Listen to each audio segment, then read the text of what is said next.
I was recording a minute ago. I've been doggone it. Okay, that doesn't matter now. We're getting to the important part anyway. So, for those of you who are new to the workshop tonight, this is an introduction to Hope Your Essence Navigation System and the accompanying workbook that goes with it, your Essence Navigation Workbook, which is this little jewel right here. Okay. Most of you should already have electronic copy. Luke, I think I sent you e-copies of the ebook and workbook in the email I sent with your invitation. If not, send me a reply to the email. Huh? All right, let's see what we got here.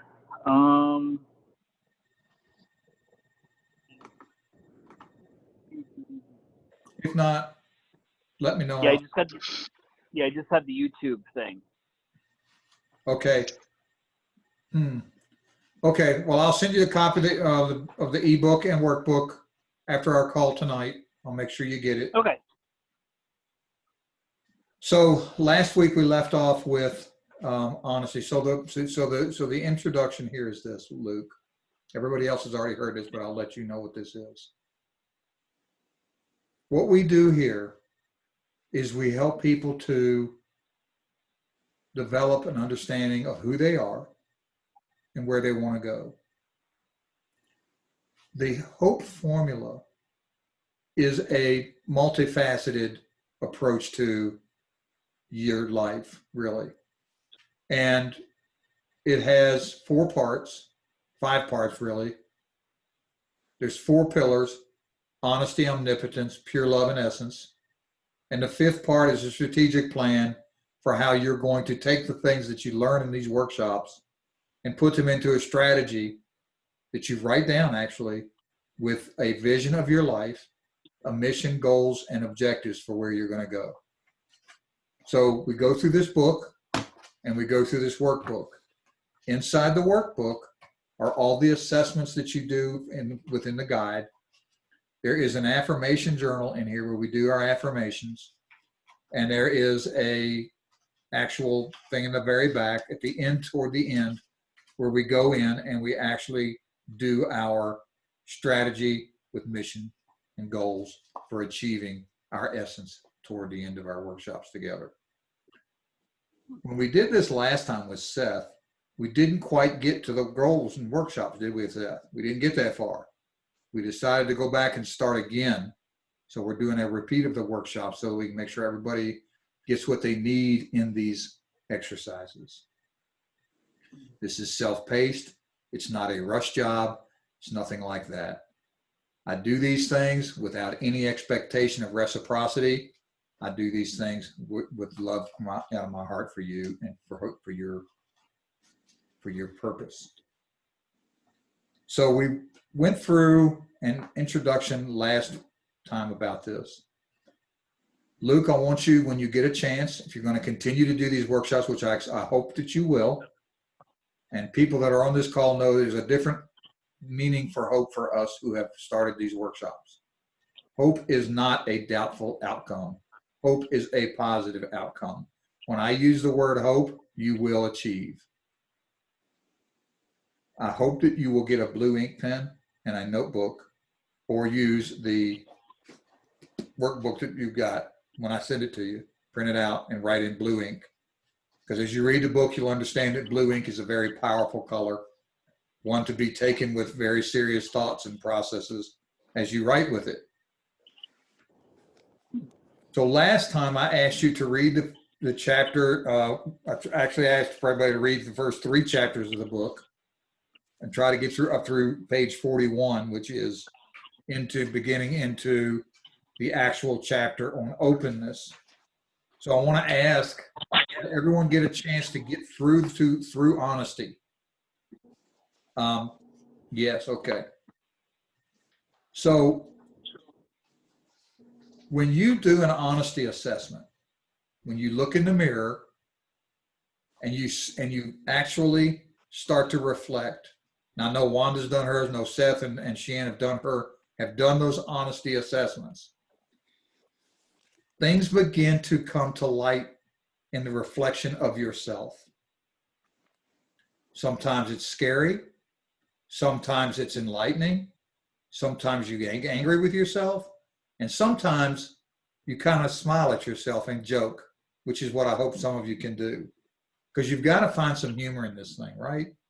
Sometimes when I look at myself in the mirror and I'm assessing, I have to laugh because I know where I've been and I know where I have come to, and I have to laugh. Because if you had known me 20 years ago, you would never expect Rick Mabe to be sitting here with you right now doing what I'm doing. If you were to go back to my neighborhood and talk to the people that know me, they would say, Rick, what? He's doing what? And there would be no way that you would think that this old guy from the shipyard would be doing what I'm doing now. But I'm going to tell you right now that when the Spirit comes on you, when the power starts being placed on you, when the omnipotence starts to play in your heart, you have no choice. As many of us know, Sheehan knows it, Seth knows it. I've known it for years and have denied it and have had to come back to it many times. Wanda, I believe you know it and are coming to it. So when the power comes on you, you've got to go with it. I want to share with you tonight the epilogue. And I know that Sheehan's got to go, so I really wanted to share this with her before she gets away from us. I think she's probably read it, but I want to read it to you from my heart tonight because I want you to understand who you're dealing with. And this is not meant to, let's just put it this way. It came on me tonight as I was sitting here meditating before this call. I asked what I should do tonight. And this is what I was told to do. That's why I'm doing this. And then we can go on with our omnipotence piece of this thing. Because actually, I guess this is a good thing to lead into the omnipotence piece, because when you get this put on you, the responsibility and accountability that comes on your heart is heavy. It is so heavy. And it's also rewarding. So here we go. The week of July 20th in the year 1999, my mom and I went on a journey together to the mountains of Virginia. This was a result of a promise I made to her when she was coming back to consciousness after surviving a brutal 16 hours of open heart surgery. While she was unconscious, I made a promise to her that if she survived, I would take her to the mountains and we would complete the journey we had started together back in 1988. She had begun coaching me about who we are and our honesty navigation system. Of course, now I do, but at the time I had no idea what she was talking about. It was a beautiful summer day when we began our trip. The trees were alive with green and a hot summer breeze would blow the leaves so that you could smell the fresh scent of nature at her finest. We really enjoyed the trip to a place that would later become my favorite spot for retreat from the grind of daily living and to re-energize my body and awaken my love for life. On this weekend, I was not sure what the outcome would be, but I knew that Mom and I would have a really warm time bonding, if nothing else. We arrived on Friday afternoon and checked into our connecting rooms at Raven's Nest. The rooms are very rustic while at the same time having the creature comforts such as hot and cold running water, ceiling fans, and lights. Once we were settled in, we had a light dinner and began talking about simple things, and Mom went to bed early. I explored the area for a while, and then I went to bed as well. It was a restful sleep for us both. The next morning was the beginning of an encounter that changed my life forever. It was a usual morning with coffee and Danish and just relaxing. Mom was in her room writing her notes from her meditations, and I was working on my numerology puzzle. If you've ever experienced working with numbers to identify the kind of person you are, you should try it sometime. I've become quite good at it, and I always welcome the opportunity to do numerology. I will always do that for you if you ask. Anyway, I went for a walk down one of the trails rarely used by others. In fact, if you don't know where it is, you'll probably miss it. I'd already done my meditations that morning and I was feeling pretty good.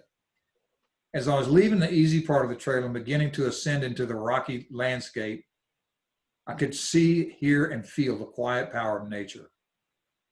This was the trail where on a later date I would become face to face with a black bear in its own quiet power. That's another story for another day. I stopped at one point to catch my breath and stated to God in the universe, I'm here and I'm ready to remember the Honesty Navigation System and to feel the power of the universe working within me. At the time now, I didn't know what the Honesty Navigation System was. I was just asking, I'm ready to encounter my child within.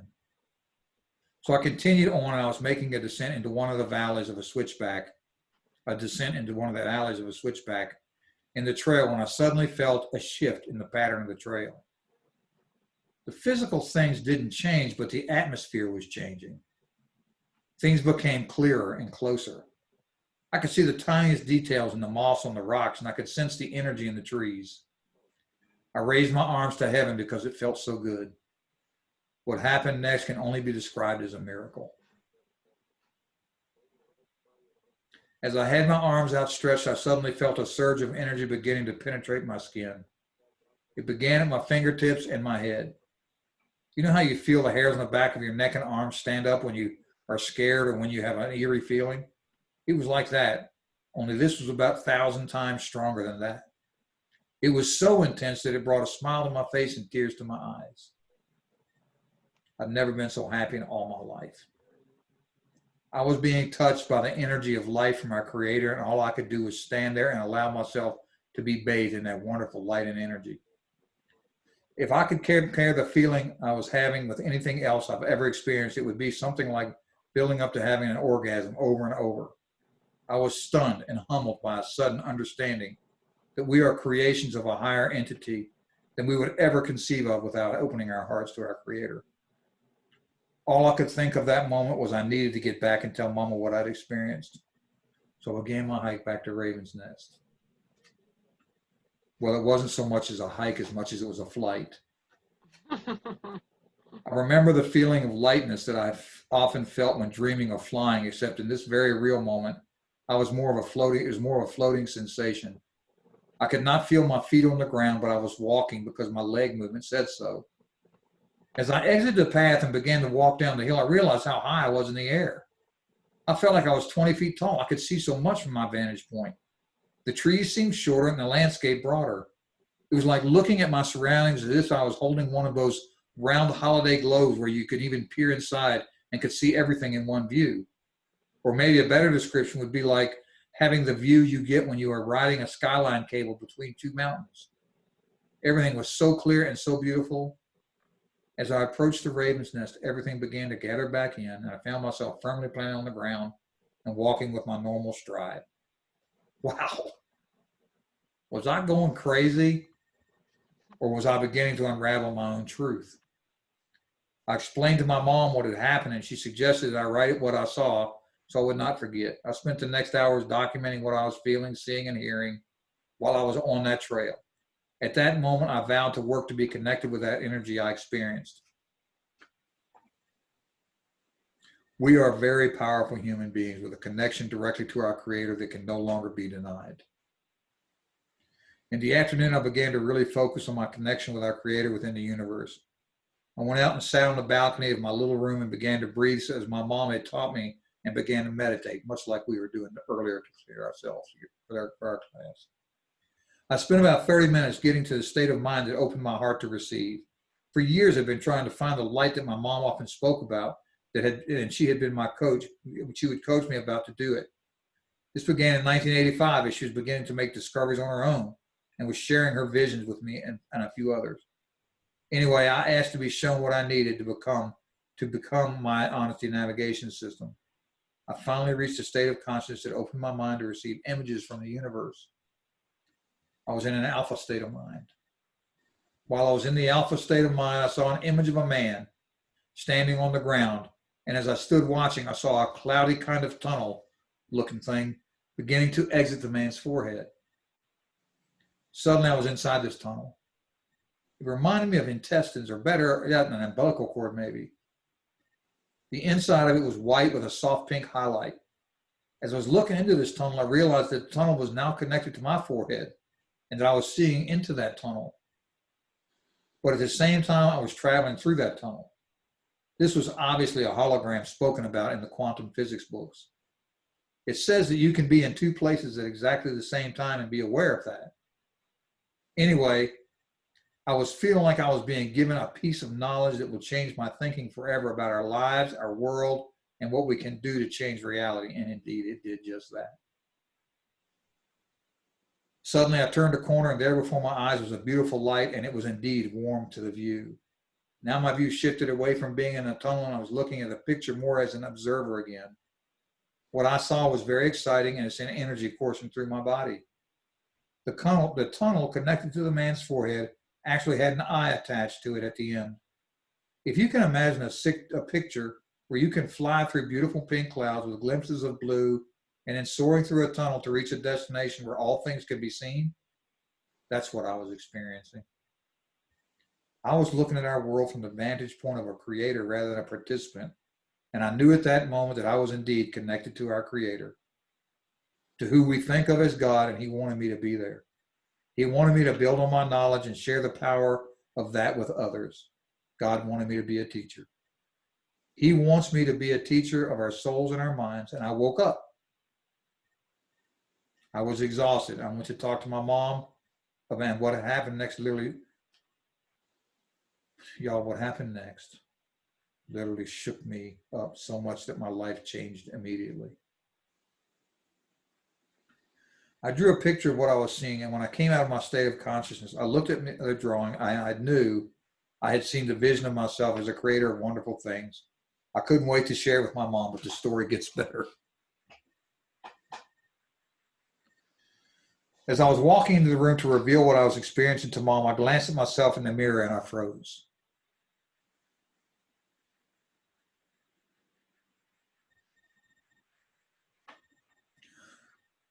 What I saw was stunning and scary.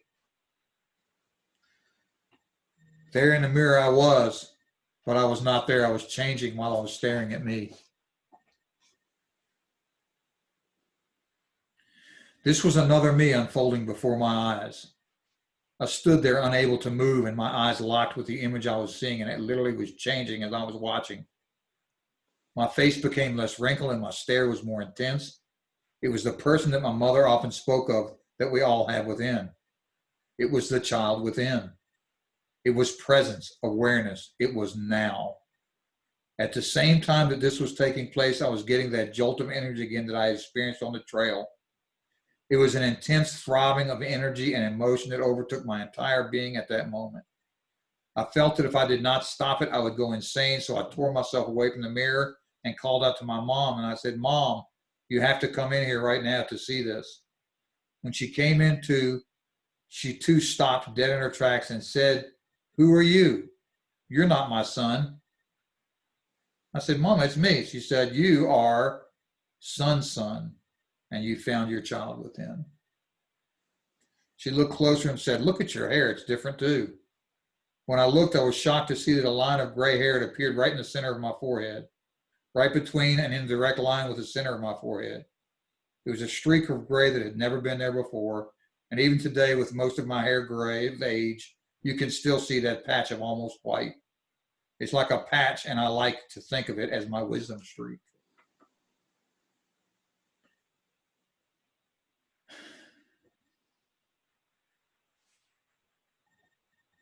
I'm not going to finish reading this. I've read it because I've read enough. I think you get the idea. The rest talks about my struggle with trying to maintain this power in the world in which we live, because the world in which we live is such a struggle for those of us who have become awakened. So I want to go on with our lesson tonight, because omnipotence, the power that we have from our Creator is a gift that we should not deny, as I did for many years. We can't deny our power. So if you've done your honesty assessment and you're ready to proceed, then you know that what you're getting ready to do is not only amazing, but it's also very serious for you to do. Because not only have you decided to honestly assess where you have been and where you are and where you're going as a human being, and hopefully you've been able to forgive those and forgive yourself and ask for forgiveness where you could. If you could not get forgiveness, you've been able to surrender that to our higher power. Then you've honestly assessed what has happened to you, with you, about you, and for you, so that now you can pursue your godlike power in a very real sense. It's one of the reasons I wanted to read the epilogue to you tonight, because I wasn't ready. I wasn't ready then, as I'm ready now. That's why people are beginning to come to me more and more these days, is because I'm ready now to be the teacher that I was meant to be. Asking, it shall be given. Searching, you will find. Knocking, the door will be open for you. For everyone who asks receives, and everyone who searches finds. And for everyone who knocks, the door will be opened. And we all know who said that. One of the greatest teachers of all time, Jesus Christ, who died trying to teach us pure love. Understand the meaning of openness and omnipotence.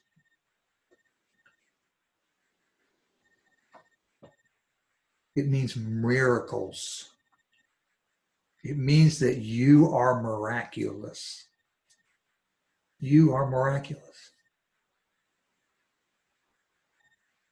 The things that you have been put here to do are nothing short of miraculous.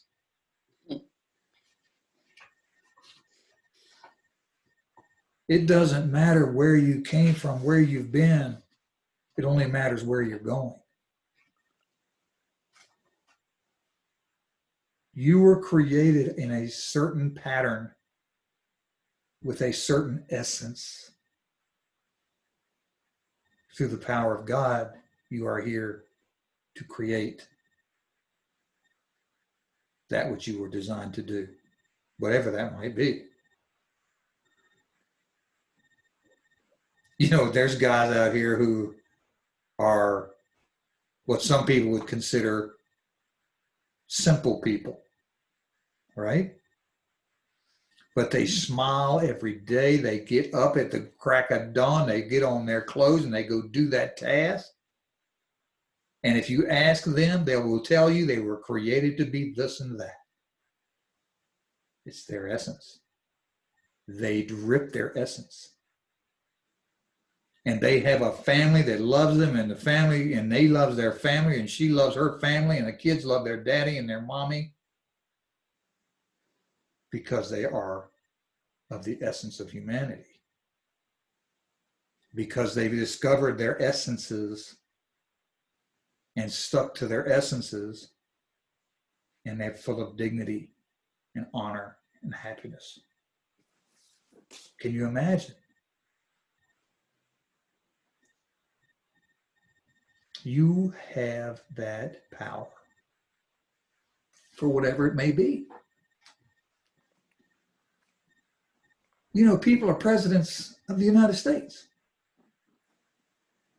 And they were, their whole life led to that point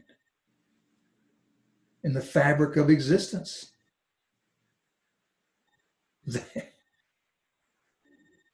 They were leaders. Some of them are good ones, some of them are not, but they were here to learn a lesson in that leadership role.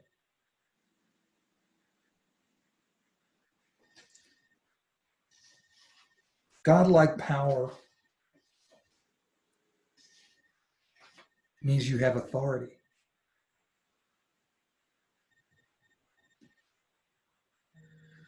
When we are taught to fear God, there's a reason that metaphor is used to fear God. When we say that God is a wrathful God, there's a reason for that. Look at the destruction that we do in our likeness for God. I'm talking the negative side of being miraculous that we are right now, because we can do awful things. And you know why? Because we've lost our way. We've lost our ability to function within certain universal laws that were here to help us be dignified, to be whole, to have the ability to understand that we have responsibility and accountability for being godlike. We have got to embrace those principles. You know, I did one the other day. I did a recording the other day when I was talking about what people need right now. We are repeating history. There are people out here who think this has never happened before. There are these people out here who have not studied their history. These young kids who are in Portland and Seattle and all these places, they think that this never happened before. They don't know that this happened in Rome, that this happened in Egypt, that this happened in Sodom and Gomorrah, that this happened in other places. Because they weren't taught, or they didn't pay attention in school or whatever, or they didn't read the Bible. The Bible has it. It's all in the Bible. It's all in the books that I don't know who else on here is schooled in this stuff, but if you're past a certain age, you were certainly taught in school about how whole civilizations were destroyed by people's disobedience to their basic universal laws of omnipotence, which comes with responsibility and accountability. Am I right? We have been given dominion over this planet. It says so.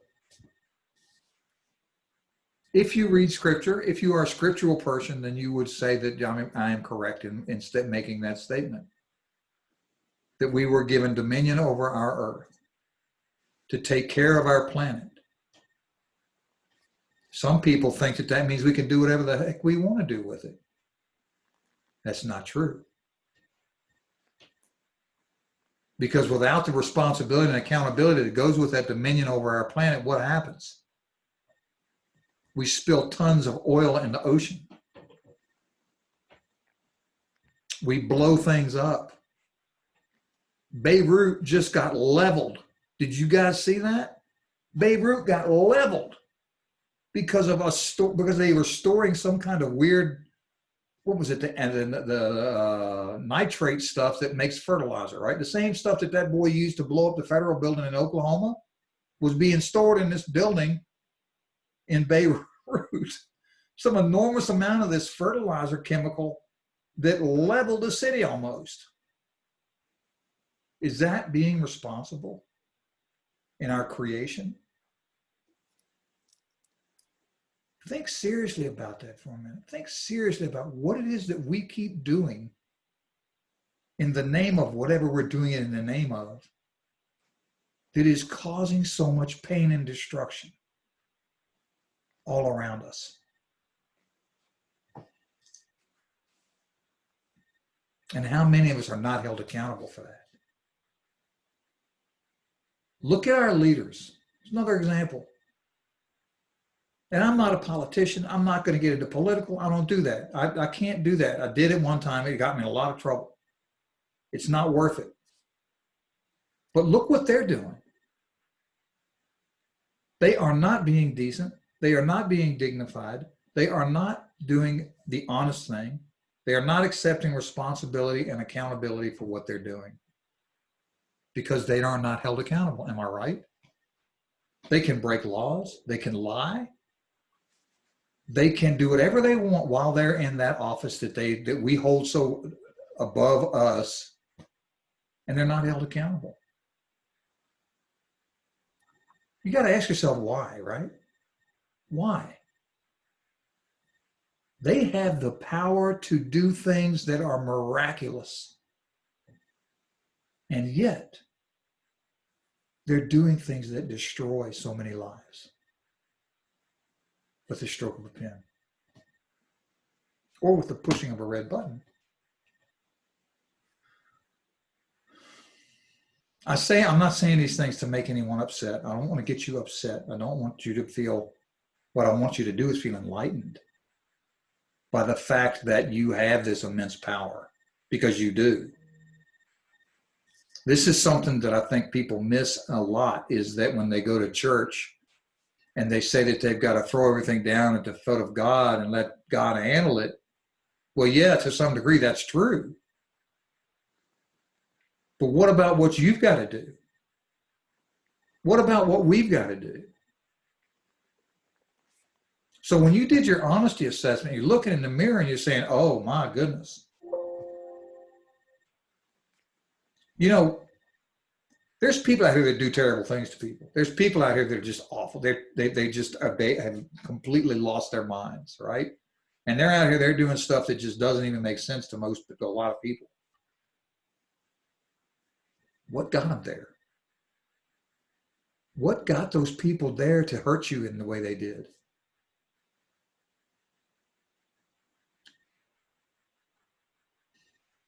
I've been hurt. I had to forgive a lot of people for what they did to me when I was a young boy. But I had to do it. I had to take the responsibility for forgiveness. Because without that, we hurt forever. So in our responsibility and accountability for the omnipotent beings that we are, in order for us to overcome and become the omnipotent beings that we are, to be able to move into that pure love arena, we have to be able to do this. We have to be able to do what we do. That's why there's these phases that we go through in this process. You do that honesty, then you understand your belief systems, right? The belief systems that we have and harbor in our hearts can either make us or break us.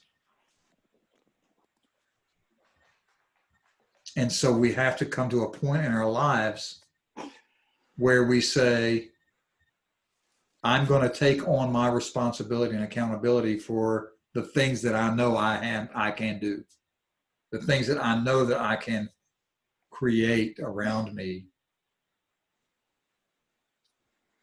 and be obedient to those responsibilities and accountabilities that I believe I can define. So when you're doing this omnipotence section of the book, the openness section, keep that in mind. Keep that very important aspect in mind, that being created in the image of our God is not just a metaphor. We can build great skyscrapers. We can invent cars. We can invent computers. We can invent atomic bombs. We can have babies together. If there's one thing that should tell you how powerful of creators we are, it's that intercourse that creates a baby that is one of the most profound miracles that God gave us to do. And then you take our minds and what we can do with a light bulb and the amazing things. When I was born, there was no such thing as TV. TV came when I was a baby. It was black and white when I was old enough to see Star Trek and Lost in Space. And then color TV came, and then computers came, and then cell phones came. And what's next? We invented these things my lovely tribe people. We are all the tribe who invented this stuff. But as soon as we lose the responsibility for what we do, and we don't hold ourselves accountable for what we do, bad things happen. Cities burn. Genocide happens. Churches run amok. I don't need to tell you this. I don't need to tell you the stories. If you've been in the news, you watch the news, you know what I'm talking about. I don't need to get into the details. It's sad. Because if we had been paying attention, as we're trying to pay attention now, things would be so much different, wouldn't they? If we'd been paying attention to what Jesus was trying to teach us and what others after him have been trying to teach us, Gandhi and others have been trying to teach us, things would be so much different. I mean, there's always going to be the dark energy. There's always going to be, because God gave us free will, which means that tug is going to be there to do things that are, that tempt us, right? But it's because we've got to keep control of our responsibility and accountability for what we do. When a priest does what he does, there's no justifying that. There's no way to say, take an honesty assessment of what a priest does to a certain individual and put that into any kind of box that says, I can justify that as a priest. Am I right? Responsibility and accountability went out the window with that one. Why? Because they chose to. They allowed themselves to think that they were above the basic principles of universal laws that keep us in check and our dignity for each other and responsibility and accountability. So I could keep going on, but I'm not going to, because I think I've made my point. So once you embrace those ideas and start really thinking hard about that, then I think that, it's like me and what I do. Almost every day I think about the next thing that I'm doing. Am I willing to accept the accountability for what happens when I take that move? We were talking about honesty the other day and about how to apply honesty. When someone's getting ready to lay the honesty on you, brutal honesty on you, have they thought about how that's going to hurt you?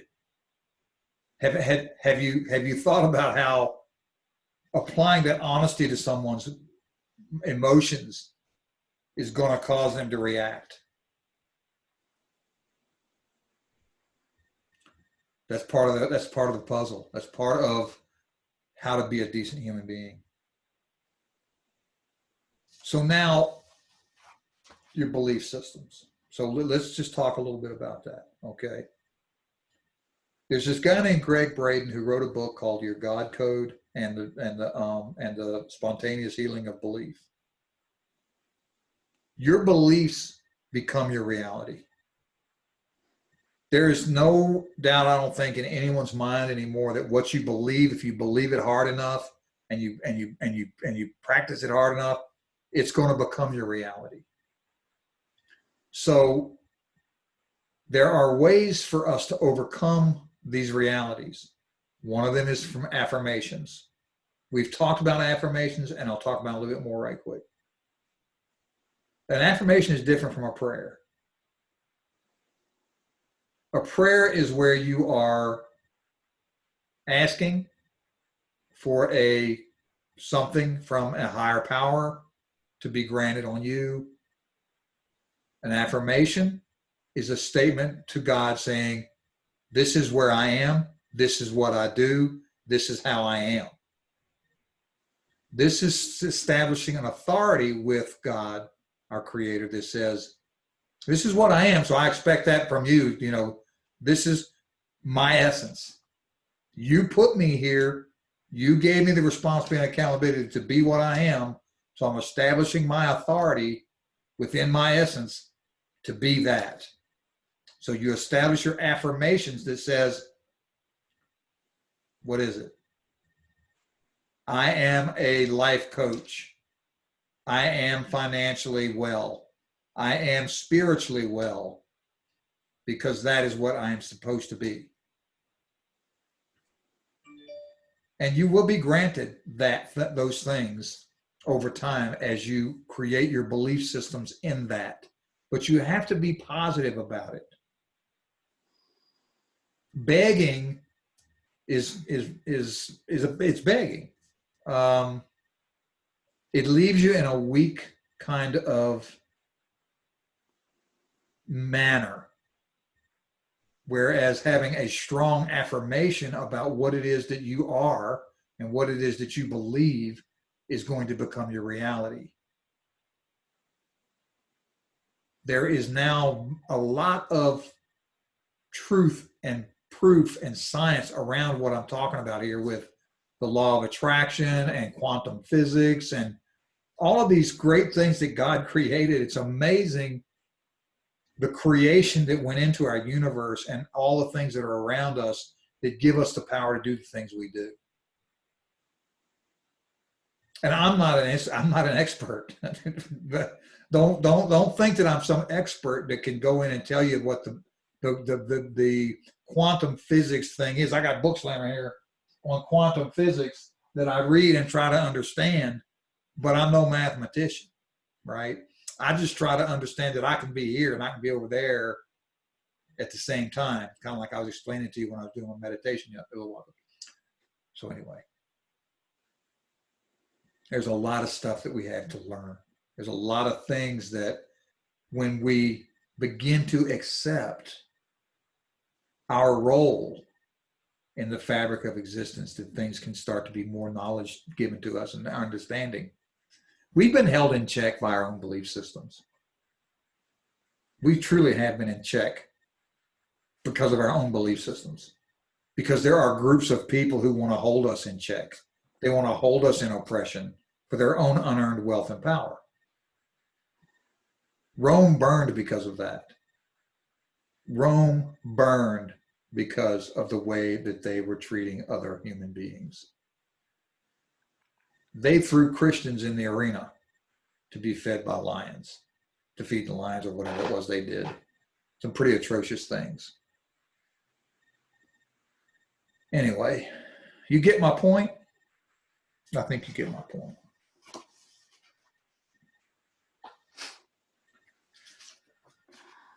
So honestly conceive, believe in your omnipotence, receive love purely, and achieve your essence. Conceive, believe, receive, and achieve. So I hope that that's been helpful to you tonight. So create your own beliefs about omnipotence. It's on you. As I tell everybody that I lecture and talk to about this, challenge me, challenge what I say. I've challenged everything that I've said to you tonight. I've challenged everything that I do. When someone has come to me with a book, I read it, I go back, I look, and I try to find my own understanding of it. I've read scriptures that aren't in scriptures, because there are scriptures that aren't in the Bible. There are pieces of literature that were not in the canonizing of the Bible because the people that canonized the Bible didn't want us to know it. So there are some things that I have I have issues with some of the things that were put in there. Your beliefs become your thoughts become your words become your actions become your habits, your habits become your values, and your values become your destiny. Did you get all that? I like that one. Your beliefs become your thoughts become your words become your actions become your habits become your values become your destiny. Your values become your destiny. Now, You may argue a little bit with this and say, well, if that's my destiny, then if I was created to be this, then then my value should come automatically. Well, that's not completely true. You have to practice. You have to practice. There's no one more capable of understanding what their essence is than a 9-year-old kid. If you could take a 9-year-old kid and keep him in a room for, I don't know, a year, he would probably come out and never have doubt again what he was going to be.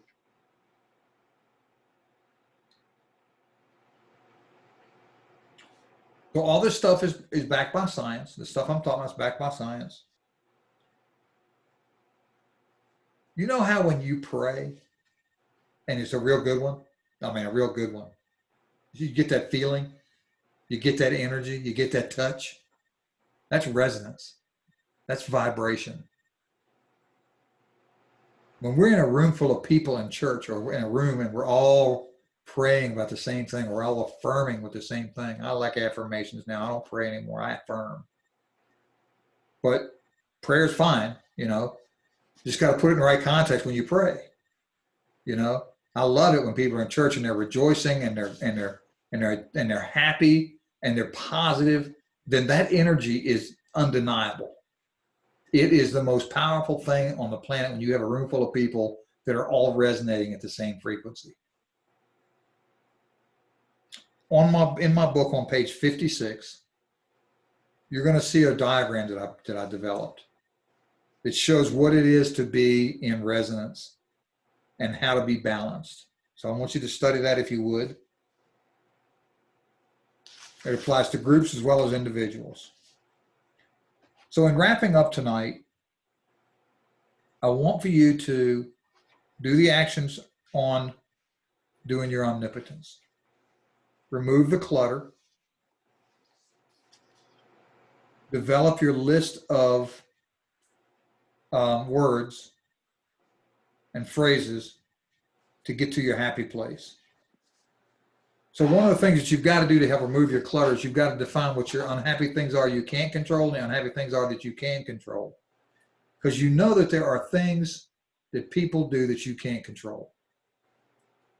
And there's environments and things around you that you simply cannot control. So part of the exercises you've got to do in your openness assessment is to develop your happy and unhappy phrases. So make a table. If you don't have the workbook, to make a table in your notebook that shows you what to do. Keep your ego in check because it will constantly be nagging at you to do something else. Your ego will try to take you down.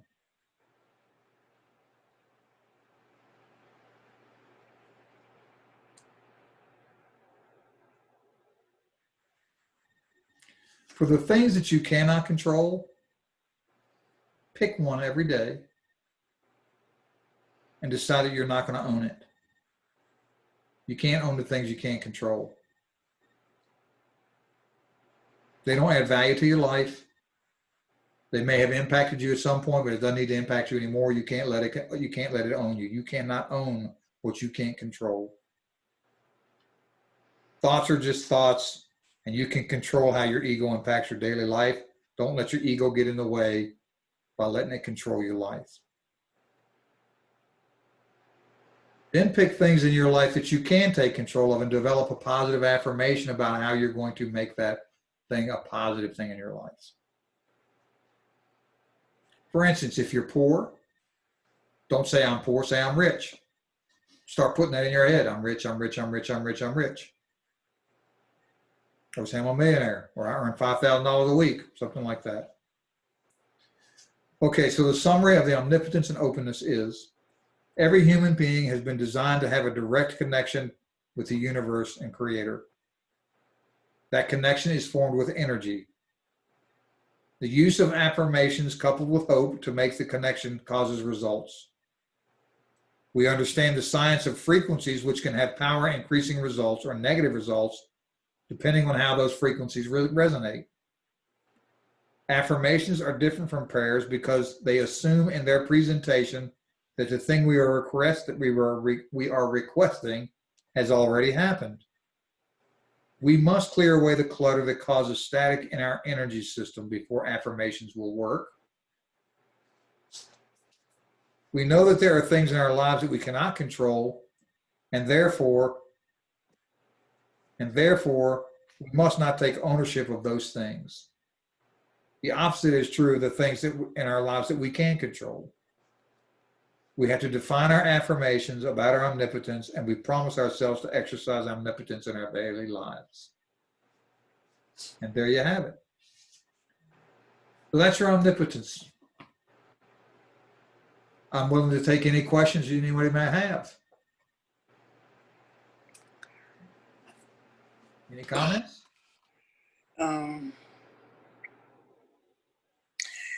You keep using the word when you start talking about the authority and accountability and responsibility, and you keep saying we. I'm having a challenge with that because if there's something that I can do or I know I'm supposed to do, I'm willing to do it. But I don't know what part I'm supposed to play right now. I've done all I think I can do. There you go. I can't change the world. I mean, I know I have my part to play. I just don't know what part am I supposed to be playing in it right now. Well, you'll get there.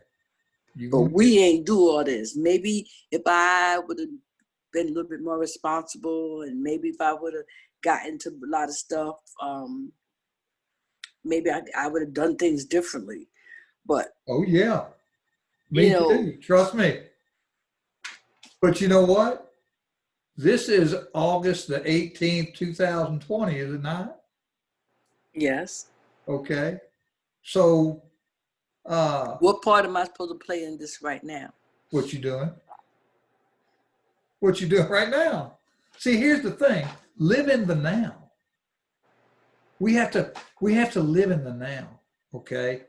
So when I asked you to do your honesty assessment, that's part of what this does, right? Oh, I told you last week, and I'm still having challenges with that. I'm still having challenges looking in the mirror, accepting the person that I see, yet knowing who I am. Okay. Well, you're just going to have to keep working on it because I am. I'm not giving up. You can't leave your skin right now.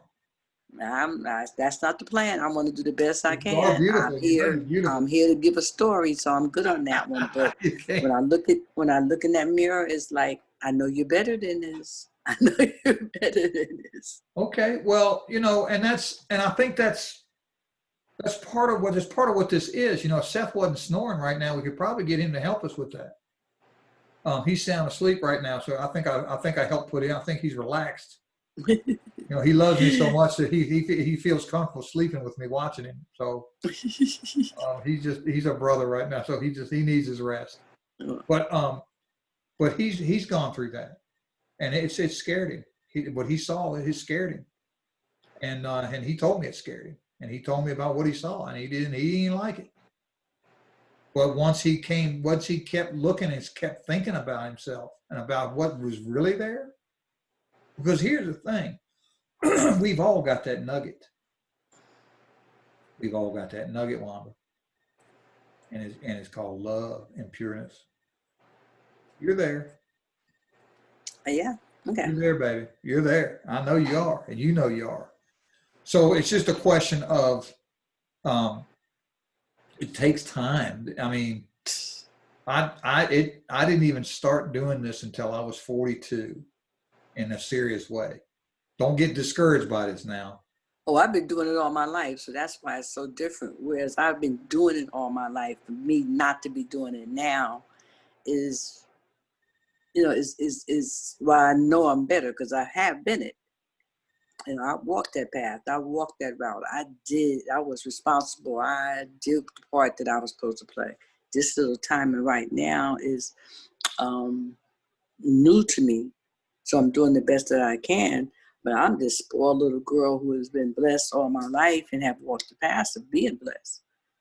Uh-huh. So to have this going on in my life right now, it's like, I know who I am. I know I'm a child of God. I know I'm special. I know I'm powerful. I know all this, but there are some things that gets into my head that I have to fight. every single minute. Okay. Well, And I'm gonna do it. God wins at the end. I'm gonna win in the middle. So we good. yeah, yeah. So just keep working at it. And Hmm. so when you said that you said I said we got to be responsible and accountable. Yeah, we Yeah, do. you keep on using that thing we, and I'm like, well, if I'm a part of this we, what am I supposed to be doing now? Because I don't know what I'm supposed to be doing except getting up every day. I know who I am. I know what my purpose is. I think I know what it is. I think I'm trying to serve it. Okay. But I can't control the things that happens around me, and I'm doing the best that I can. I Right. think. So I think, Wanda, what I mean, what I'm trying to get through here is that, so going from now forward, you're changing the world by accepting the idea that you are a godlike person, right? Yes. Yeah. You were born in the image of our Creator, and that going forward, you understand that godlike power to create comes with responsibility and accountability. Okay. And Okay. that if you and that some people are experiencing that accountability perhaps for something that happened in the past. Now they might be experiencing that accountability because it catches it as like karma, you know. So what I'm saying is that knowing that, as accepting from this day forward, right, that we have that accountability, responsibility, and accountability for what we do in the name of God and in the likeness of our Creator, has repercussions, right? Everything we do every day has repercussions, either now or in the future. Not to the past. Past is gone. Past is gone, done. It has crafted us. It has made us who we are. But it has no impact on the now in terms of what we can do at this moment to move things forward. Like when I do these workshops every day, I have to think about what I'm saying. Every word that comes out of my mouth can impact someone. And I ask God, am I saying things that are helpful? Please don't let me say things that are harmful. Okay. Sometimes they're brutally honest. But see, that's so. Did that help? Yes. Yes. Thank you. Okay. So that's where we just have to keep digging at it. We just got to keep striving and striving and striving, and we'll make it. We'll make it. And I think that's one of the I use the word we because it is us. And I think that's a place where we've lost it too. Is it's not I, it's we. We can't do this alone. This I thing is just, I mean, it doesn't work. It doesn't work. We got these fools out here trying to act like they I who you I. And it's like, okay, well, when that other I is coming at you, are we supposed to do something to help I, or are we going to be together and not have to worry about I on I? You know, it's we. I like that. I got to remember that. I'm going to get You my got whiteboard. you got it recorded, so you'll know what you said. Yeah, I got to get on my whiteboard with that one. But so Okay. Luke, you got Thank anything you. you want to add? You can fell asleep now too. I hope I'm not Okay. boring. Okay. Well, I know I want to have a talk with you. I've called you a couple times and I don't know what's going on, but I will touch bases with you, and I want to thank you for the session for tonight. All right. So whenever you want to call, you just call me. Okay. And we'll connect whenever we can, however we do. Okay. You feel like it. Thank you, Wanda. I love you. Thank you. Love you back. All right, bye-bye. Good night. Good night.